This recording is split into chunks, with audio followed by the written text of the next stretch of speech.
ढाका की गलियां अब पॉलिटिकल उथल पुथल का सेंटर बन गई हैं। यह पावर, ओन पोजीशन और अनसर्टेनिटी की स्टोरी है जिसने बांग्लादेश की सोल को हिला दिया है। शेख हसीना की गवर्नमेंट का डाउनफॉल अचानक नहीं था, बल्कि सालों से सुलगती डिससैटिस्फैक्शन की आग का रिजल्ट था।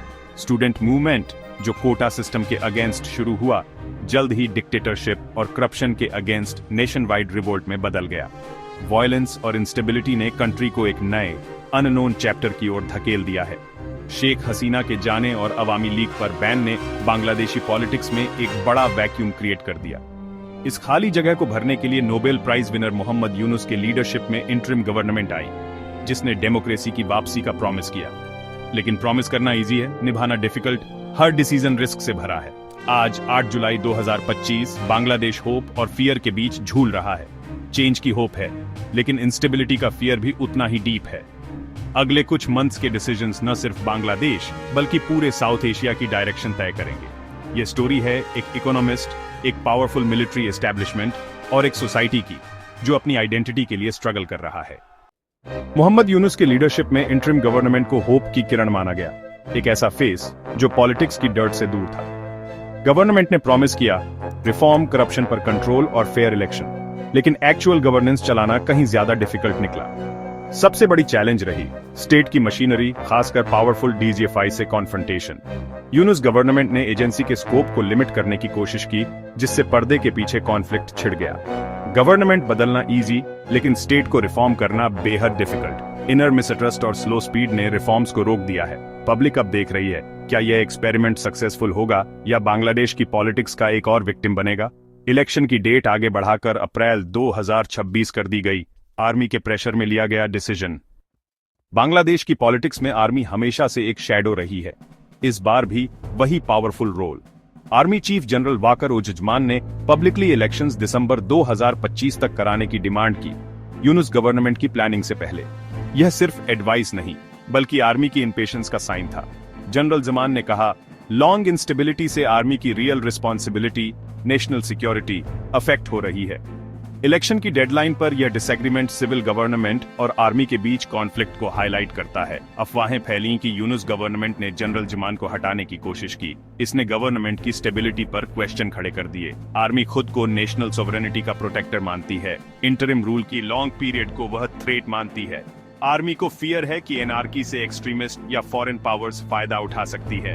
अर्ली इलेक्शन की डिमांड सिस्टम की वापसी का आह्वान है। आर्मी का नेक्स्ट स्टेप बांग्लादेश के डेमोक्रेटिक फ्यूचर की डायरेक्शन तय करेगा। हसीना गवर्नमेंट के डाउनफॉल के बाद बांग्लादेश में इस्लामिक पॉलिटिक्स की वापसी तेज हो गई है। जून 2025 में इंटरिम गवर्नमेंट ने जमात-ए-इस्लामी पर से बैन हटा दिया, एक पार्टी जो कभी खत्म होने के कगार पर थी।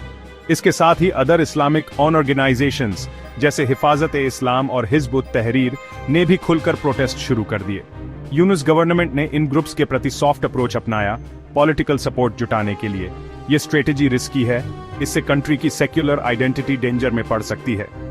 आर्मी और इस्लामिक ग्रुप्स के बीच कॉम्प्लेक्स रिलेशंस हैं। कुछ सिक्योरिटी एस्टेब्लिशमेंट इन्हें सेक्युलर फोर्सेस के अगेंस्ट बैलेंस मानते हैं। आर्मी की न्यूट्रलिटी पर क्वेश्चन उठ रहे हैं।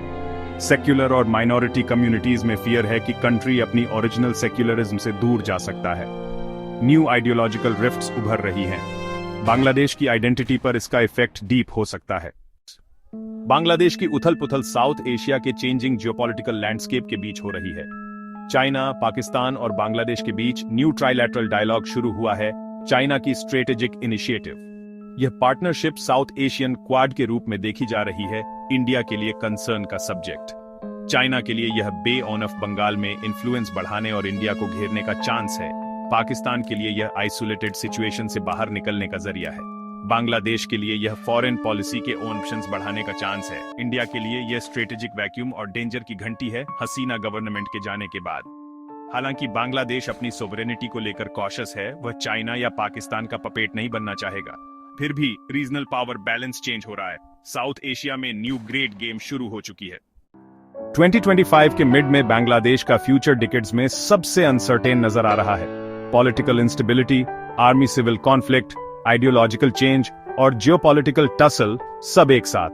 यूनुस की इंटरिम गवर्नमेंट बैलेंस साधने की कोशिश में है, लेकिन चैलेंजेस डीप हैं। रिफॉर्म और फेयर इलेक्शन का प्रॉमिस अब पावर स्ट्रगल की रियलिटी में दब गया है। रीजनल स्टेबिलिटी के लिए एक स्ट्रॉन्ग डेमोक्रेटिक बांग्लादेश जरूरी है, अदरवाइज एक्सट्रीमिज्म और एक्सटर्नल इंटरवेंशन का फियर है।